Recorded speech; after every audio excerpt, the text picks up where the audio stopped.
Okay, well, another start of a lecture segment here with this guy on the screen, unfortunately.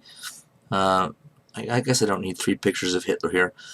I'm trying to be dramatic, I suppose, to get us to understand the frightening nature of this individual and his impact on history. Right? All those pictures have something menacing about them. But Hitler, when we left off, had just become Chancellor of Germany, and then some, because not long thereafter he was able to secure, with the agreement of the elected legislature of the German people, emergency powers to deal with a made-up, phony emergency, and then who's supposed to give that power back, and of course never did. And as anyone would and did predict, he just started to eliminate all competition from that point forward, and democracy was quickly dismantled in place of a dictatorship. So Hitler now as Führer, which means sort of maximum leader, as dictator of Germany, and the FUHRERPRINZIP or Führer principle, which started getting written into German or Nazi German law. One of its principles saying the Führer unites in himself all the sovereign authority of the Reich kingdom, country. All public authority in the state as well as in the movement is derived from the authority of the Führer. We must speak not of the state's authority, but of the Führer's authority. The authority of the Führer is not limited by checks and controls, but by special autonomous bodies or individual, or not by controls, checks and controls, special autonomous bodies or individual rights, but is all-inclusive and unlimited. So a none too subtle statement saying that there is no more democracy, there's no checks and balances, it's the Führer's, Hitler's decision-making that goes, period. And of course that wasn't just mere idle speculation. The Devil's Disciples, actually the title of a fairly recent book on Hitler's most powerful henchmen, his top advisors. I've just picked out probably the 3 outstanding characters here, outstandingly vicious. Hermann Goering, head of the Luftwaffe in time, was in the far right of that photograph. Luftwaffe was the German Air Force, and really was second in command throughout the history of Nazi Germany, at least after the Nazis got into power in 1933. Heinrich Himmler, a former chicken farmer who's in the extreme left with the little spectacles in that photo, was the frightening head of the frightening SS, which among other things was the part of the military that was tasked with carrying out the final solution of the Holocaust. And Joseph Goebbels, you see in the picture below, next to Goering and Hitler, the Minister of Propaganda, extremely loyal to the death to Hitler, PhD in I think a PhD in literature, but became a brilliant propagandist. Goebbels, by the way, also ran Hitler's campaigns, or the Nazis' campaigns, during its rise to power, and sad to say, was a master and ahead of his time at campaign techniques, canvassing the country and using propaganda slogans, making a very organized, high-tech approach to campaigning. Hitler did something that I think had been unknown in the world before this, and now it's common in our country today. He used the airplane during campaigns to sort of move around quickly from one part of Germany to the next, make a campaign stop here, then there, then here, then there, and hit a lot of places in a short amount of time using the latest transportation technology. But these guys all had infamous careers in the Nazi government and in the history of World War II and the Holocaust. The Nuremberg rally of 1934, you can see the Nazi attention to creating spectacles. Remember that these type of totalitarian systems, people that join them tend to love the idea of feeling sort of swallowed up in something larger than themselves. Well, you could see how that could happen here. Right? It's like an ant colony, right? All sort of exactly the same. Now, a lot of people will hate that kind of thing when you're just sort of one in a sea of many, seemingly, automatons. But everybody's different. But this was certainly a display, and an intended one, of the complete power the Nazis are claiming and taking. Quickly, Hitler moved on political opposition, even within the Nazi Party. Anybody that wasn't seen as completely loyal or possibly threatening to Hitler's power was taken out in the Night of the Long Knives. Lots of executions, around 1,000 opponents rounded up and killed without trial, without real trials, over a period of weeks. But that's pretty swift. Considering it's only 1934, Hitler came to power just in the previous calendar year. The next year came the infamous Nuremberg laws. This is the first set. This is the first real sign, a real indication that Hitler was intended to follow through on his many anti-Semitic comments in his own writing, Mein Kampf, and in his many speeches. This stripped German Jews of basically all of their citizenship rights as Germans. There are about 600,000 German Jews living in Germany. Citizens, most of them came from families that had converted to Christianity generations before. Many of them had sons that had been decorated in World War I, fighting patriotically for the Germans in the war, and on and on. People ask all the time, it's a good question, understandable, why didn't all of the Jews leave Germany and Europe before it was too late? Why did so many get caught there? Well, it would have been hard. I mean, there were some, of course, who did, so they saw something. But it would have been difficult, I think, to believe that Hitler was going to do what we know he did. It would sound far-fetched and extreme. So I think this is part of it. And the Nuremberg laws certainly were a sign of things to come. But this wasn't the Holocaust yet, as vicious as it was in its own way. Stripping someone of citizenship rights, completely, is taking a big step indeed. Timothy Snyder, another expert on Nazi Germany, said the steady disappearance of Jews from public life was meant to spur Jews to leave Germany. So stripping them of rights was partially an attempt to get them to, find the place so inhospitable that they would leave, which was a point, I think, not lost on Jews as well. One other thing here that I think is commonly misunderstood in all of this is religion. The Nazis did not persecute the Jews because of their religion. They could care less about that. The Nazis weren't religious anyway. They weren't even Christians. Right? It's sort of a notoriously atheistic, political movement. So remember, as crazy as this sounds, the Nazis saw Jews as a separate race. It's along racial lines that they were anti-Semitic, not because of the religion practiced by Jews. And remember, we can see that clearly in the fact that so many German Jews and in other countries as well, when the Nazis take them by force in World War II, had already converted to Christianity. So if Judaism was the Nazi issue, then why did they even and particularly strip the rights and kill Jews who were Christians by now? They may have practiced and still have been proud of their Jewish culture and heritage, but that's not the same thing as religion. So it wasn't religious motivation at all.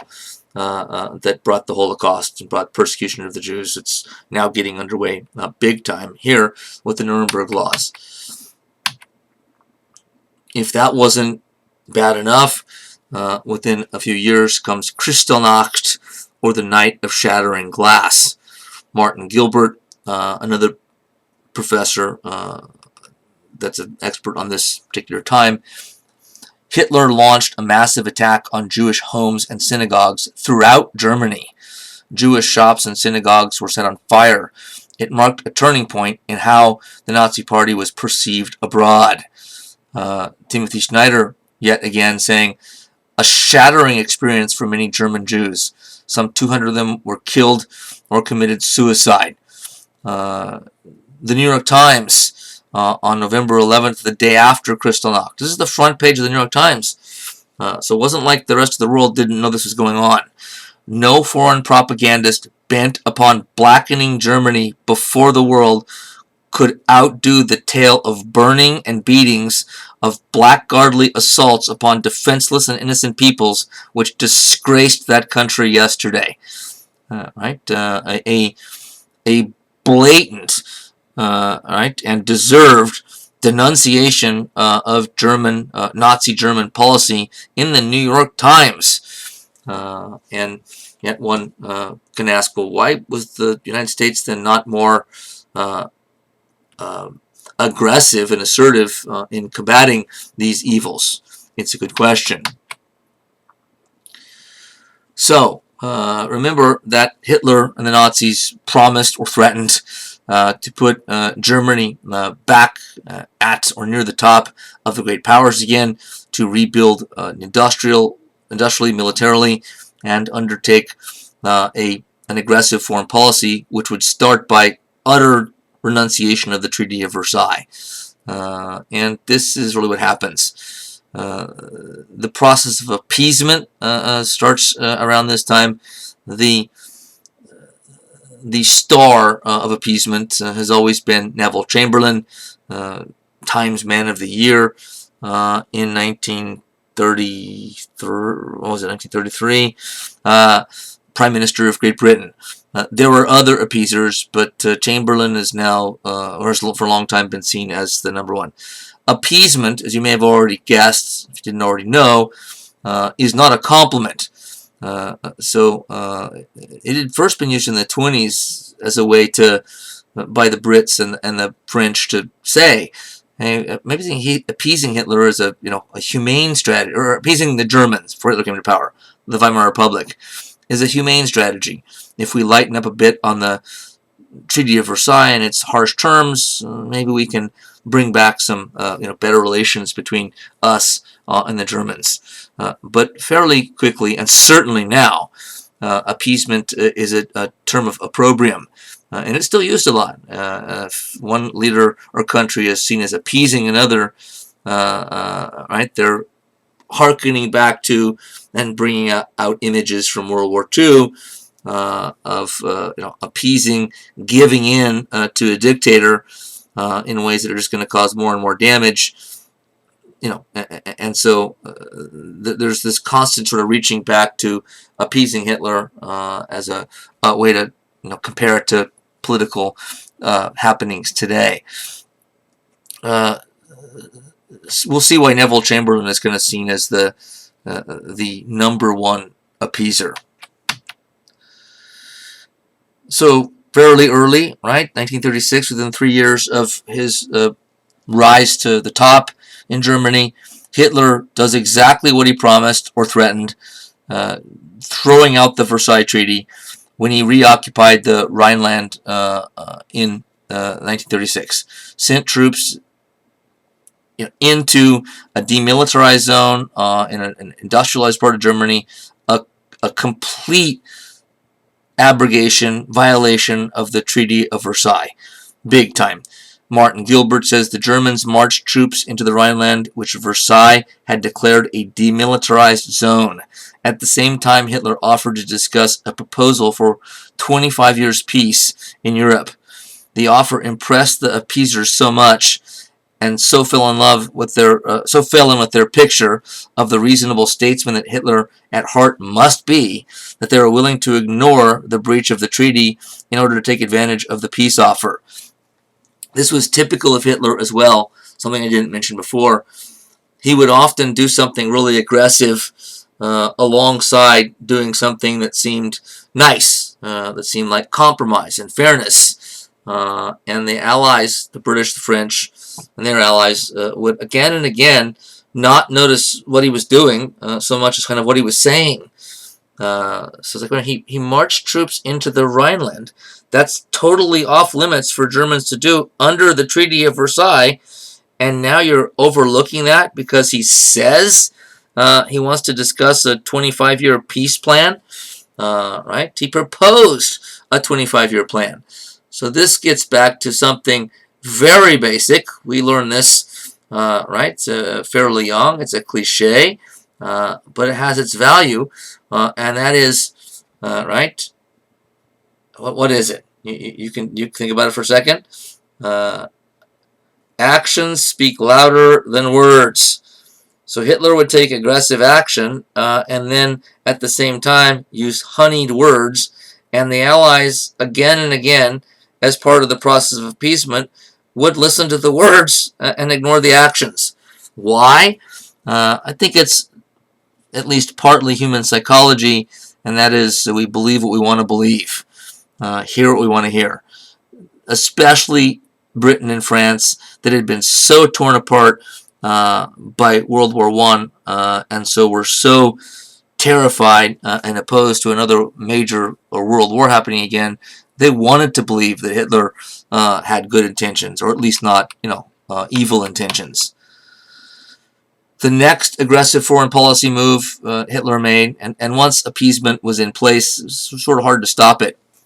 You can think of appeasement as kind of like an abusive relationship. Once the pattern of abuse sets in, whereby the abuser abuses, then the person abused eventually takes them back or accepts their apologies, and then the abuse happens again. By that time, it's already a pattern, and it's hard to break the pattern.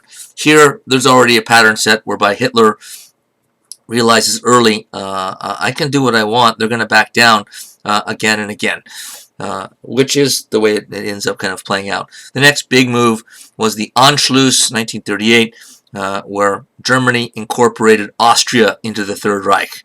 Right? This gets back to the old Kleindeutsch versus Grossdeutsch solution, when Bismarck hadn't wanted Austria as part of United Germany, and now Hitler reverses that and saying, no, they're in. In this case, whether they like it or not, German troops moving through the streets of Vienna here, there wasn't any fighting.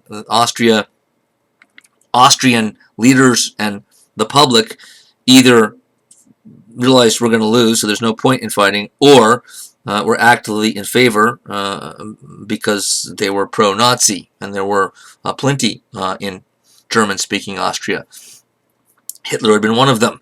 I mean, Hitler certainly wasn't a Nazi before he created the Nazi Party, but he probably would have been had there been something around then. As Ian Kershaw, writing a great book on Europe during this period, says, as he had foreseen, the Western democracies lamely protested, but otherwise did nothing, nor did the subsequent ferociously brutal persecution of Austrian Jews and political opponents of the Nazis elicit any reaction from Paris or London, or deter the hopes of Neville Chamberlain that it might be possible someday for us to start peace talks again with the Germans. Kershaw, this is a pretty recent book he wrote, but he really shows himself to be a critic of Chamberlain's appeasement. Not his alone, but he singles out his own countrymen. In 1938, again, Hitler threatened to invade the Sudetenland, a big chunk of western Czechoslovakia, where there were lots of ethnic Germans living. And this created a crisis because he was threatening just to go in and take it. But this time it wasn't a German-speaking country, though that part of Czechoslovakia did have lots of German speakers in it. 3.2 million, as Prey tells us. And some of them had been, agitating for local, autonomy, not so much control from Prague, the Czech government. But behind this demand was the goal of German annexation of the Sudetenland and the destruction of Czechoslovakia. Deprived of the Sudetenland, Czechoslovakia could not defend itself. British officials thought that the Sudetenland was not worth a war that could destroy Western civilization. Hitler knew this as well, or predicted it. They're going to let me have the Sudetenland without helping the Czechs whatsoever. And by the way, Britain and France both had treaty obligations to defend Czechoslovakia in the event of this exact kind of occurrence. And they did nothing. In fact, they sold Czechoslovakia down the river to avoid a war.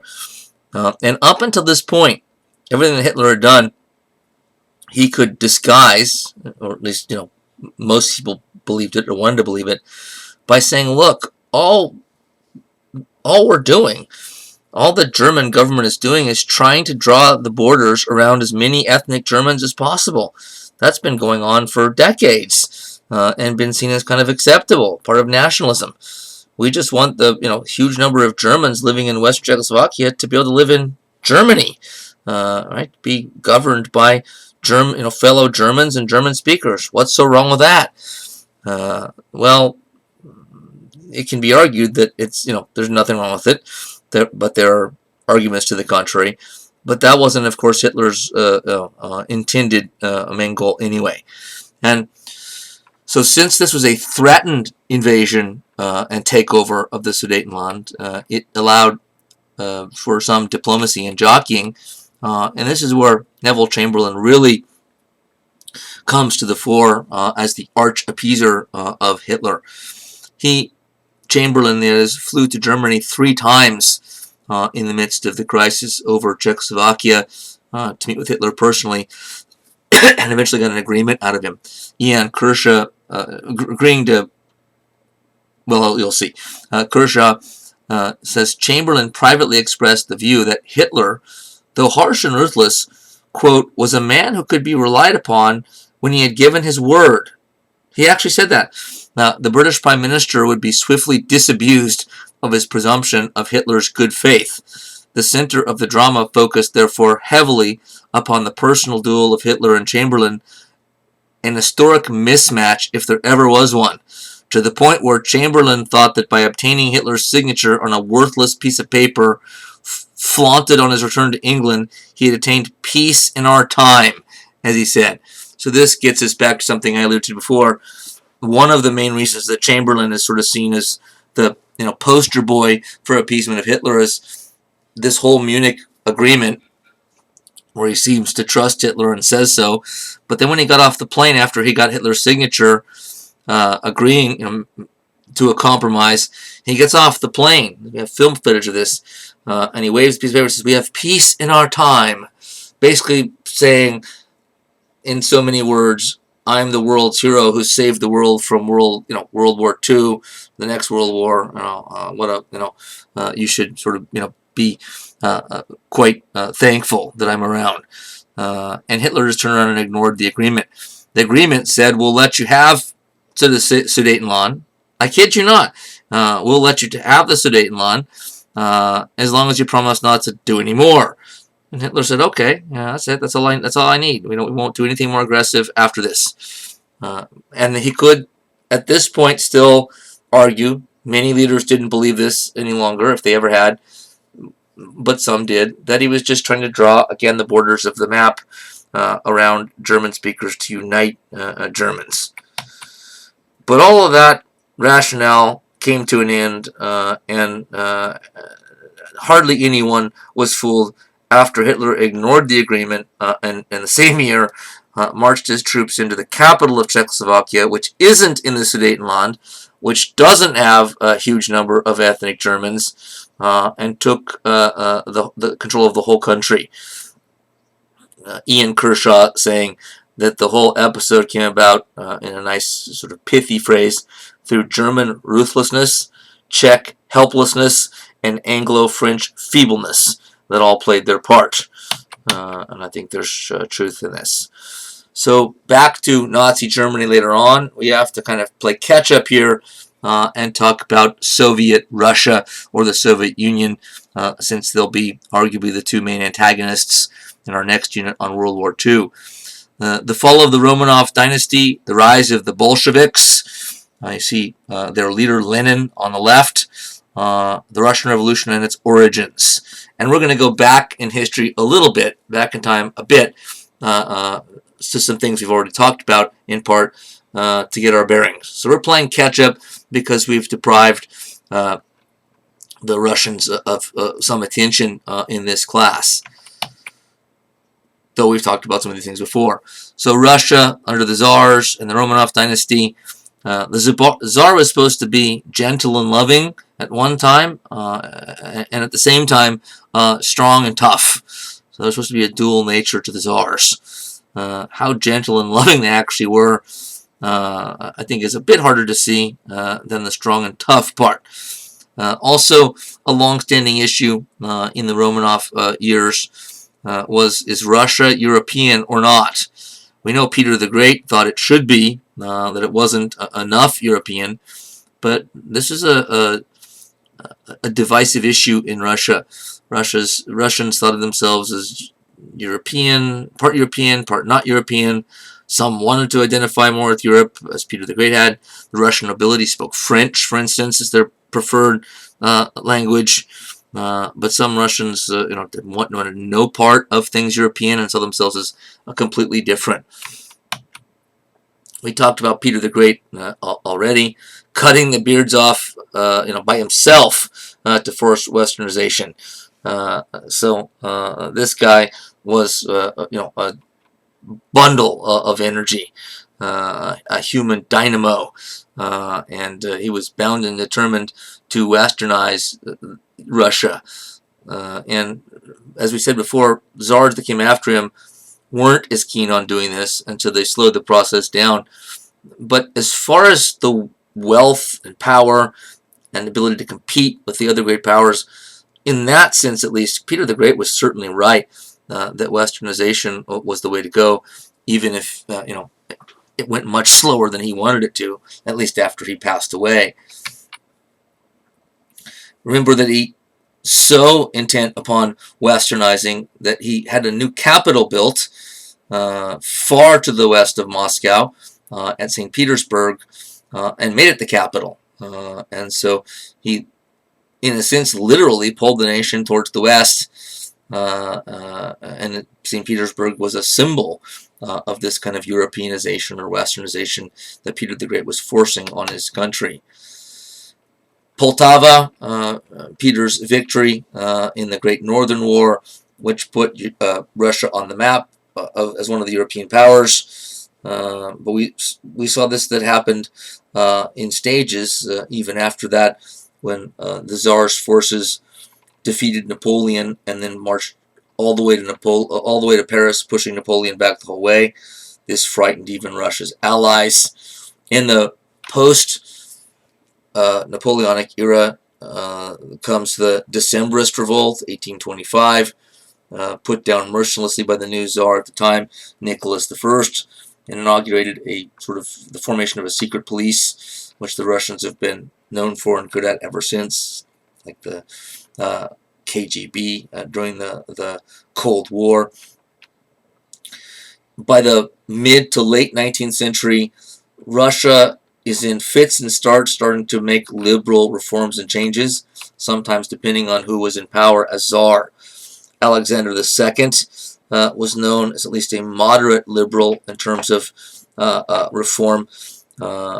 He presided over the freeing of the serfs in the 1860s.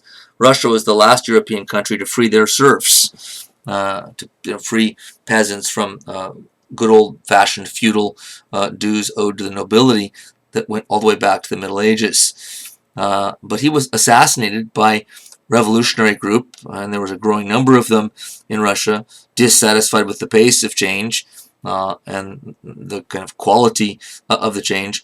And his successor, Alexander III, was an extreme reactionary who put reactionary policies into effect, basically canceling reform in the 1880s. And certainly it had something to do with the assassination before, but Alexander, I think, had more conservative views even prior to the assassination. The climate in Russia was such by the late 19th century that there was growing dissatisfaction with the Tsarist regime, even though the Romanovs had ruled for hundreds of years. Part of it because the rest of Europe, they read the newspapers and had people traveling to other parts of Europe. They saw sort of how far behind that Russia was with, still an old-fashioned absolute monarchy in place. So from there, not a shock to see that all kinds of revolutionary parties were organized during this period. Some of them were Marxists. Most of them were.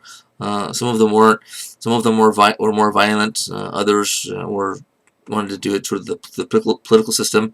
And the Bolsheviks originally came out of a larger party called the Social Democratic Party of Russia, which was Marxist. But there was a split between a group that became known as the Bolsheviks, Lenin's group. Lenin you see on the far right of this picture, and the Bolsheviks, who our author refers to as the Hards, and their fellow Social Democrats, the Mensheviks, who our author labels the Softs. And at one particular party meeting, the group that was the Bolsheviks, who were the Hards, were at one meeting. They were a majority just because of who showed up and who didn't. And from that moment, they labeled themselves the majority, which is what the word Bolshevik means, and labeled what was actually the majority, just not at that particular meeting, the Mensheviks, which means minority. So they actually switched the terms, and because majority sounds like you're more important than if you're the minority of the party. Right, if you have fewer in number, if you're a lower percentage, then they have a claim to be the voice of the party, even if it's not true. If the people believe it, but what does this mean by hards and softs? Well, the Bolsheviks were the more hard-line group, led by Lenin, who certainly believed this philosophy, and that is that the Tsarist regime, the Romanov dynasty, they play rough and tough. And so the only way to take them down, to get justice in this country, is to fight fire with fire. It can't be done through, sort of politics and voting and campaigning and discussions and negotiations. It can't be done. The Tsarist regime is just too tough for that. The Mensheviks were the members of the Social Democratic Party, who were actually the majority, labeled the minority, who wanted to do this through politics, wanted to elect members to the Russian Duma, and wanted people to essentially to vote socialist policies into being, or Marxist policies into being. So opposition to the Tsar, denunciation of capitalism, promotion of socialism in one group needing to be done violently, the other group saying, no, we can do it peacefully within the political process. Eventually the two split completely from each other, and the Bolsheviks became their own party, dedicated to bringing down the monarchy and bringing in socialism through harsh and violent, hard means. The leader, the now extremely famous Vladimir Lenin, was a brilliant guy. He came from a upper class family.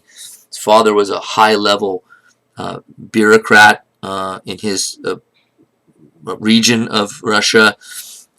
So he came from a privileged family, went to college, was a great student, planned on a career in law, but that was there was a detour when his brother, older brother, who had been to university before him, was implicated in a plot to assassinate the Tsar and executed for it. And I think his brother was involved in the plot to assassinate the Tsar. And Lenin may have already been leaning towards revolutionary beliefs and activities, but I think it'd be hard to doubt that his brother's execution at the hands of the very regime that he was questioning, may have been the final straw in Lenin saying, I'm not just going to dabble in this, I'm going to commit my life and career to this. So he quickly became the leader of the Bolsheviks, but there were other revolutionary parties, and for a long time some of them were more powerful, had more name recognition in Russia than the Bolsheviks. But gradually that would change, partially to the gifts of Lenin himself, his drive, and utter belief in what he was doing. In a famous essay called What is to be Done, he sort of laid out sort of the course for what he thought Russia needed to do in order to carry out a successful socialist revolution, communist revolution with a socialist economy. Sean McMeekin, great young historian, wrote a book very recently called The Russian Revolution, the latest of many books on it, but a good one, said for all the contingency involved in Lenin's improbable path to power, he remained steadfast in his pursuit of his goals. It was Lenin's ferocious will to power that truly set him apart from rival politicians. So he had this sort of hardcore drive and ruthlessness, willing to do hardcore things to achieve the goals. And that's partly because, again, he was, I think, a true believer that what he was doing was correct and good for the world. In What is to be Done in other writings, he shows a recognition and an attempt to deal with the problem that he saw, I think accurately, that Marxist theory was geared towards an already industrialized capitalist country then carrying out a socialist or communist revolution. But Russia wasn't industrialized yet. So Lenin had to sort of find a way to alter Marxist theory so that it didn't require factory workers to become the major troops of the revolution, which is what Marx had envisaged. So he adapted Marxist theory and became a practitioner of Marxist thought himself. Lenin is considered to be, a Marxist thinker, an intellectual, as well as a political leader to this day. He also made a decision which was had huge long-term impact. Marx had never really written too much about what a socialist society would look like. He was rather vague on that score. But there was some vague way in which Marx seems to have believed that a socialist communist revolution would come about kind of democratically, the democratic process. And Lenin just said, no way. It's going to have to be done, again, hardcore, fighting fire with fire. But that can only happen if a handful of trained, gifted, dedicated, bright revolutionaries take control and lead the whole country around by the nose. And that's, of course, what the Bolsheviks did. The reason that that's so important long term is because, remember, Marx had at least a vague inclination that a socialist communist revolution would be done democratically. Lenin said, no way, it's going to be top down. We're in control, the few of us, and we're going to bring the people what they want and need. Which made it then almost inevitable that there wouldn't be like a socialist democracy in Russia on the other end of this if Lenin's movement succeeds. Nicholas II, the last of the Romanov czars, the last of the Russian czars period, was mostly an ineffectual leader. Certainly no Peter the Great, that's for sure.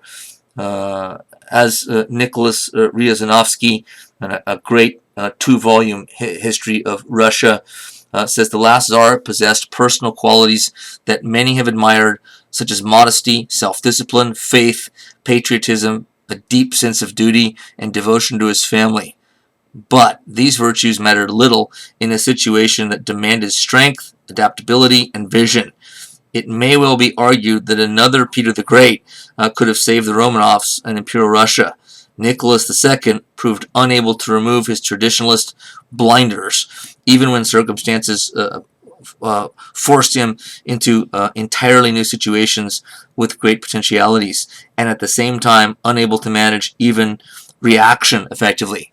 So he fails to modernize or see that there's a need, however much you don't want to, there's a need to change in certain ways, and even his reactionary, ultra-conservative rejection of these things, that's what's being said here, was inept as well. So had they had a better leader, could the Romanovs have survived? Could they have averted the Russian Revolution or defeated it? Possibly, but we'll never know.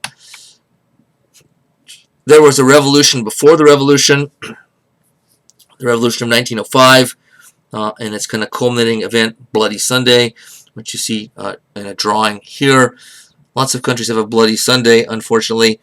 Riazanovsky again about this 1905 revolution. The last Tsar possessed personal qualities that many have admired, Nicholas II. And wait a minute, I have the same quote twice. I don't know what happened to their quote. I spliced the wrong one on here. So I'll just explain this myself. Fortunately, I know something about it. So there was growing tension. Remember, the revolutionary parties have been around since the mid to late 19th century. This is now the beginning of the 20th century. And Russia was having all kinds of problems, not least of which was a foreign war. The Russo-Japanese War happened right at this time. And Russia's government was diverted, its attention diverted, its resources diverted, to the point where the public was suffering to some degree during wartime, as often happens, and the government was so preoccupied that this seemed like a golden opportunity to pressure it when it was so preoccupied. But the revolution was put down by force, with dozens and dozens killed on Bloody Sunday. However, enough pressure was brought to bear that Nicholas II rather reluctantly agreed to create a legislature, agreed to turn Russia into a constitutional monarchy. And this was the beginnings of the Duma, which is the Russian name for their legislature, parliament, congress.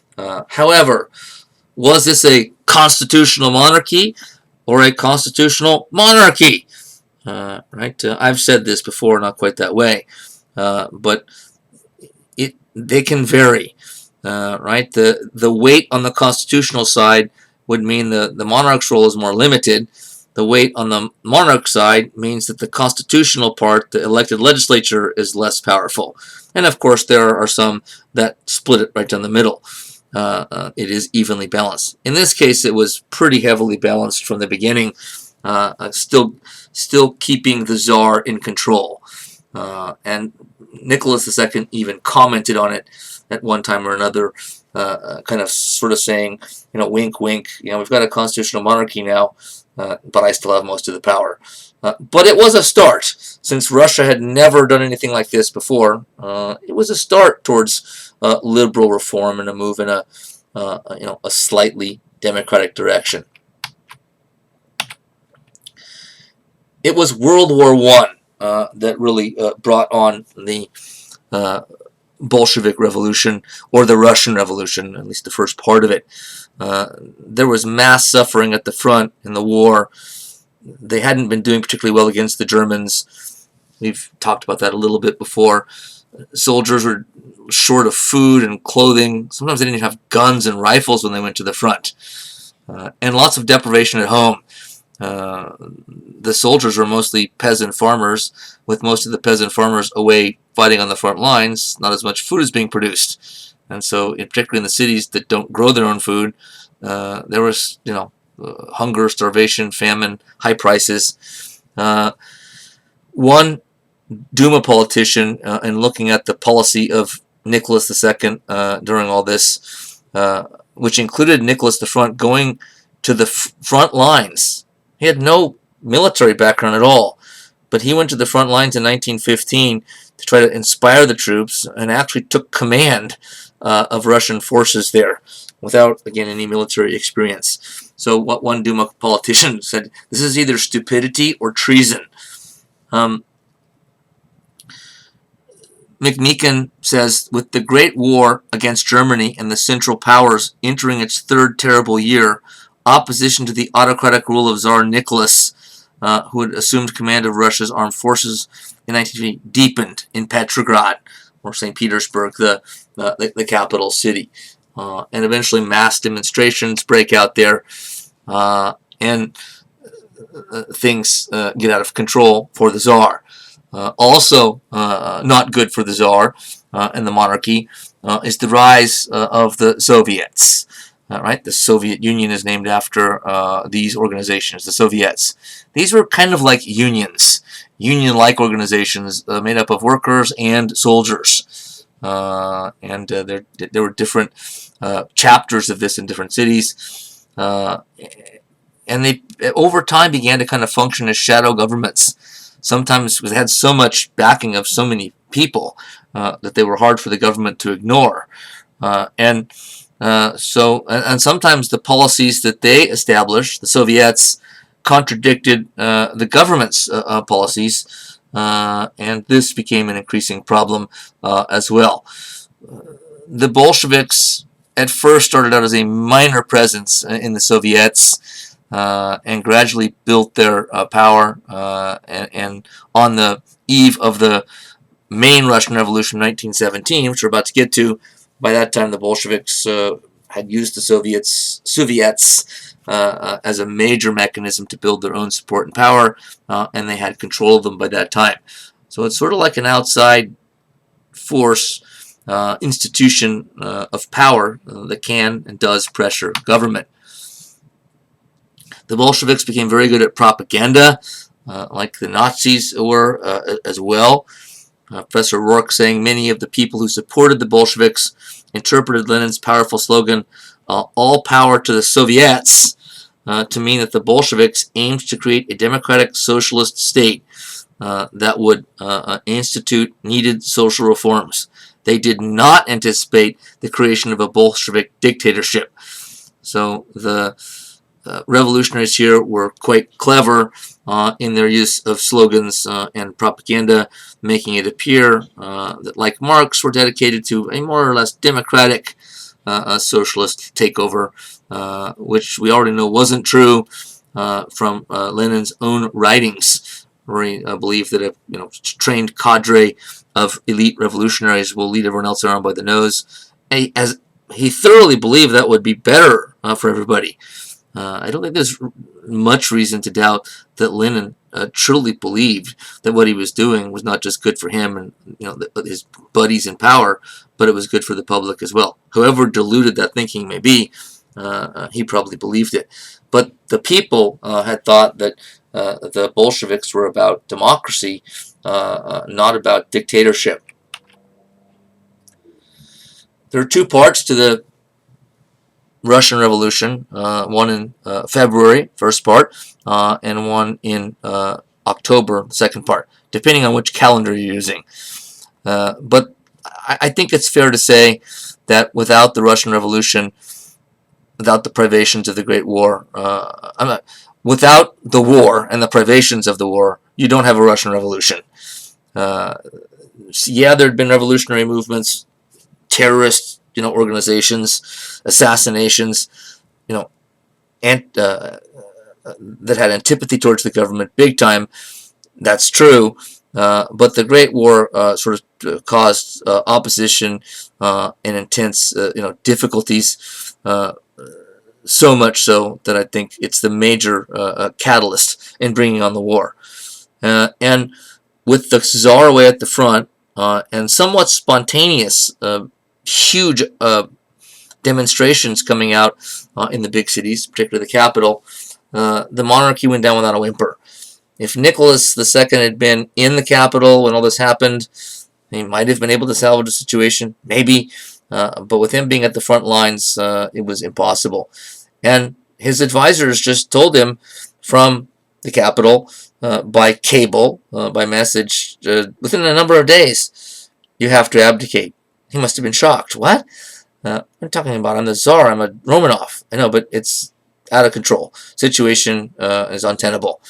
And part of what happened is that soldiers that were sent out to put down the demonstrations and, these huge public displays here, some of them went over to the other side, which isn't a good thing if you're the monarch.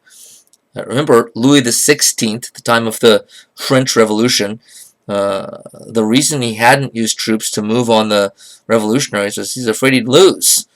And mainly afraid that his officers would go over to the other side, or enough of them would, that it would cause him to lose. And so this is why he didn't move. But in this case, Nicholas II did have his advisors call the troops out, and they did exactly what Louis XVI had feared when it happened in his country in 1789. Many of them turned on him, and it assured his demise as Tsar. And that's why, hence, his advisor said you have to abdicate, and he did. So this 300-plus year, in many ways, glittering monarchy, the Romanov dynasty, goes down without a whimper. They're just done. They just kind of disappear. In their place comes the provisional government. Provisional meant that it was designed to be temporary. Basically ruled throughout the summer of 1917 with plans for an election and kind of a constitution to decide what type of liberal democratic government it would be. But it ended up making all mistakes and not being effective in its own right. The government was made up mainly of deputies, elected officials, high-ranking officials in the Duma, most of whom were liberals. And so it's kind of an era of liberal temporary government who, surprise, surprise, were interested in instituting a full-time liberal government. But they made lots of mistakes. The biggest one is that they decided to carry on the war.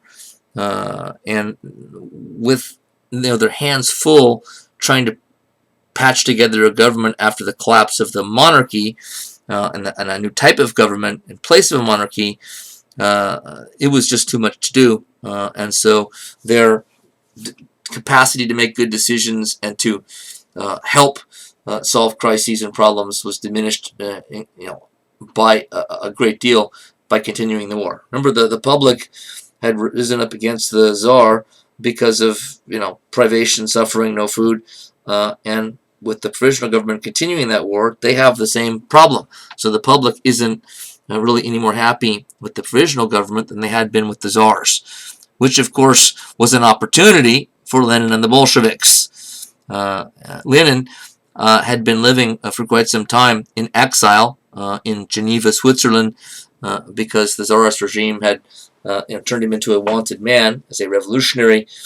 So he published a newspaper and did his revolutionary politics against the government from outside Geneva. I think I mentioned already that the Germans provided a train to take him from Switzerland back into Russia during this revolution because they knew he was going to stir up problems by trying to take down the government, and they saw that the Germans saw that as a win for them.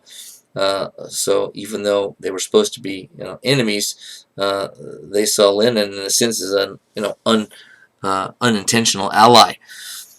And on the given day, this hostile takeover, a surgical one, meaning that the Bolsheviks just occupied government positions and transportation hubs and communications facilities, and just like that, they had sort of most of the important institutions in their hands. So much so that it was fairly bloodless. It just sort of happened. How could it happen that easily? Again, I think partly because of the ineffectiveness of the provisional government, how temporary it was, how little experience they had all had. And because it was extremely well planned by the Bolsheviks. Leon Trotsky, one of the major revolutionary figures alongside Lenin, creates the Red Army, were brilliant at this. From the beginning, the Bolsheviks in power, it was a criminal enterprise. The same can be said of the Nazi regime as well. Totalitarian regimes tend to attract leaders who have kind of a criminal mindset. Among other things, they needed money, which is true. But one of the ways that Lenin got money is he had his henchmen go into church after church, thousands of churches in Russia, and strip them of gold and silver and expensive jewels and paintings, and sort of sell stuff to build a bigger military, etc. As Mekin says, destroying the sacred objects of the Orthodox Church, the last pillar of traditional Russian civilization still standing, must have been richly satisfying for Lenin, Trotsky, and other communists. So there seemed to be a little extra oomph in this, because these guys, mostly atheists, are now getting back at their traditional church, the Russian Orthodox. Lenin gets to power. Now he's the head of what becomes quickly the Soviet Union, or fairly quickly. But Lenin was a realist, and he realized quickly that socialism would probably have to be phased in somewhat gradually, not just as a wholesale replacement for capitalism. Mekin, Lenin had always been certain in his own mind he was serving the cause of world revolution. What distinguished Lenin from more doctrinaire socialists was not a lack of principle or commitment to socialism, but a willingness to make compromises in pursuit of the final goal. Building a state-planned economy would evidently take longer than he first thought, but he consistently insisted that the communist utopia was still worth the candle. So his new economic policy, or NEP, was a nod to and recognition of the fact that we're not going to be able to completely convert to socialism in one fell swoop. We're going to need to keep some semblance of balance between old capitalist institutions and ways of doing things and sort of the new socialist way. That wouldn't last when his successor saw things differently, but it probably was a necessary transition phase. Which brings us to his successor, the inimitable Joseph Stalin, a terrifying figure in world history. Again, one of the few that can compete with Hitler as the biggest evil as far as leaders go, and the most destructive one.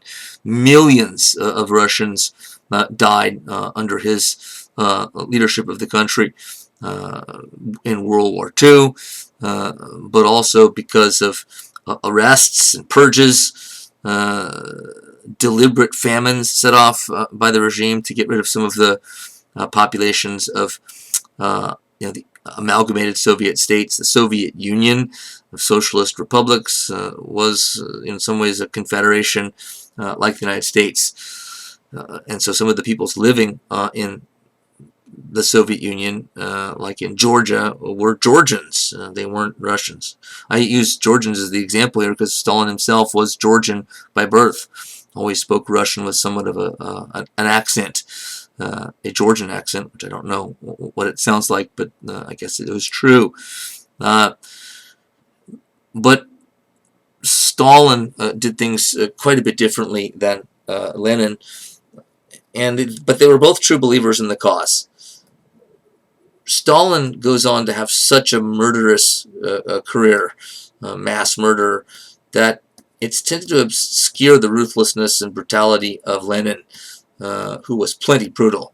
But it's just that next to Stalin, he looks kind of like a choir boy. But Stalin had to wrest power from the Bolshevik leadership. Lenin didn't establish a clear successor when he died in 1924 of ill health. And it looked like the favorite was Leon Trotsky, one of the most gifted of the Bolshevik leaders. Stalin was underestimated.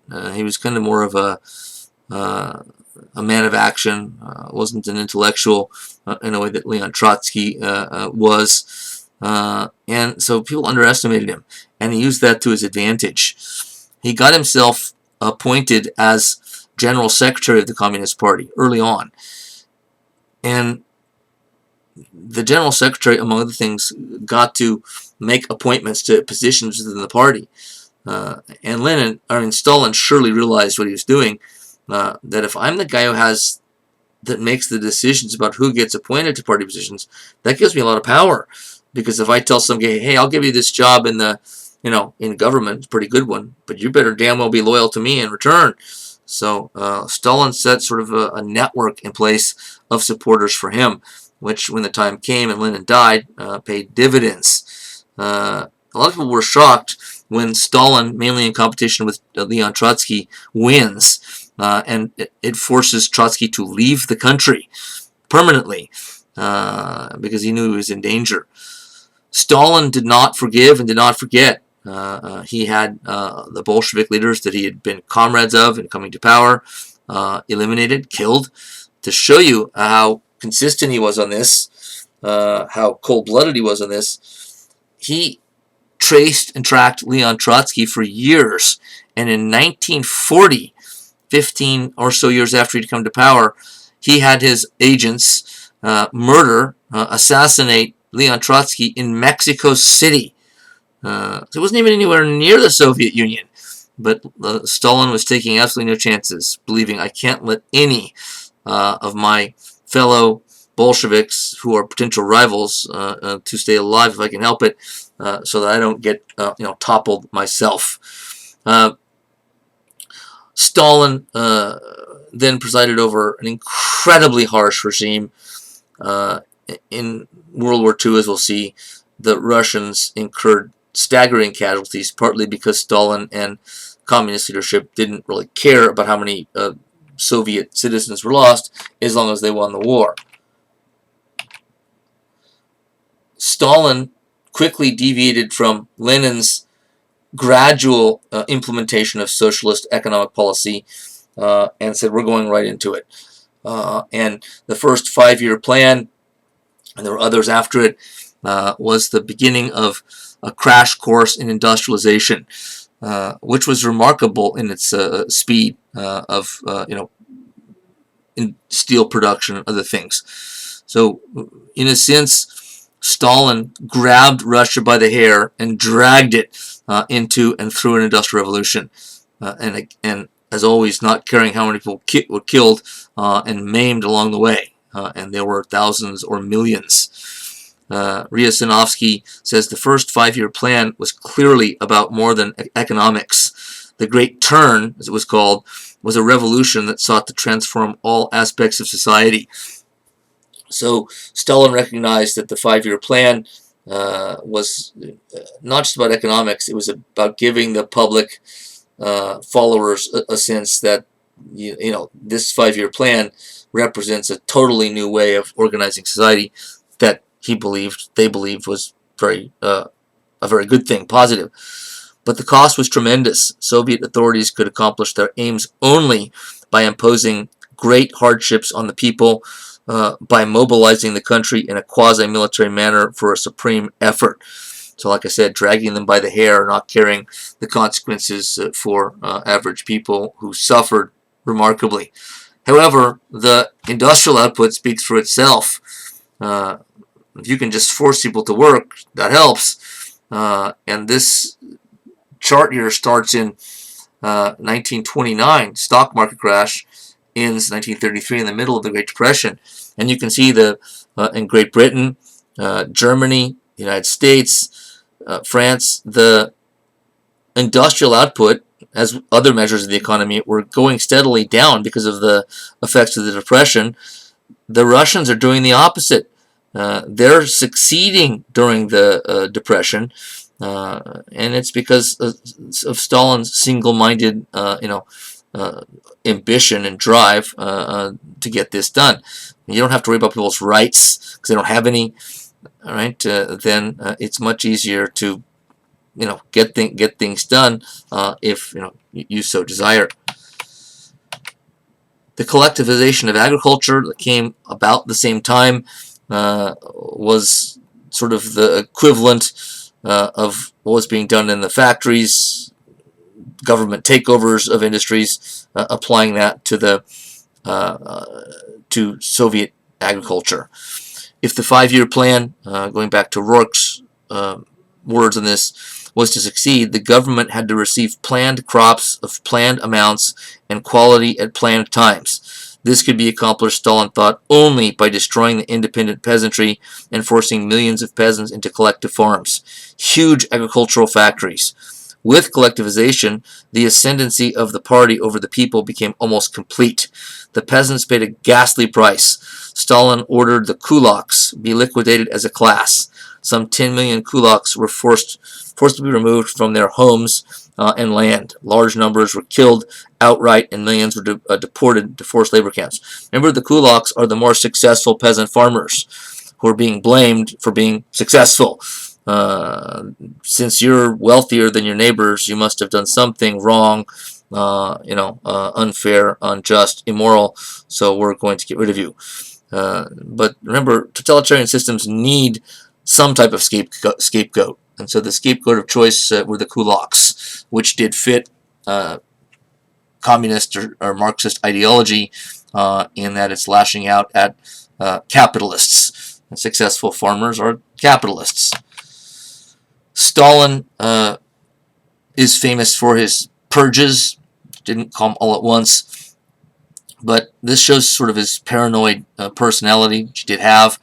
He got rid of all of the old Bolshevik, cadre of talented, specially trained revolutionary leaders. Remember, Lenin wanted a vanguard of, hand-picked leaders to basically make decisions for the whole revolution, for the whole country. But in the end, once he came to power himself, he had all these people killed, all of them, through show trials, meaning they were sham trials. Everybody knew ahead of time that the verdict would be guilty and the punishment would be death, which was true. Ryasanovsky says the Great Purge of the 30s helped to fill forced labor camps. It also marked Stalin's extermination of all opposition or suspected opposition in his assumption of complete dictatorial power. A great party purge followed. While uncounted people disappeared, the 3 great public trials featured 16 Bolsheviks in 1936, another 17 in 1937, and 21 more in 1938. And these guys got convicted and assassinated. So why did Stalin have to go through so much harshness to convert his economy from capitalist to socialist? Well, there are a lot of possibilities here. I would argue it this way, and this is my viewpoint. It could be wrong, but people don't just naturally give up their land or their possessions or the things that they own that are of value. There are many Americans that like to think that's not true. Well, no, we don't need to be, so attached to our things. Well, yeah, we can overdo that.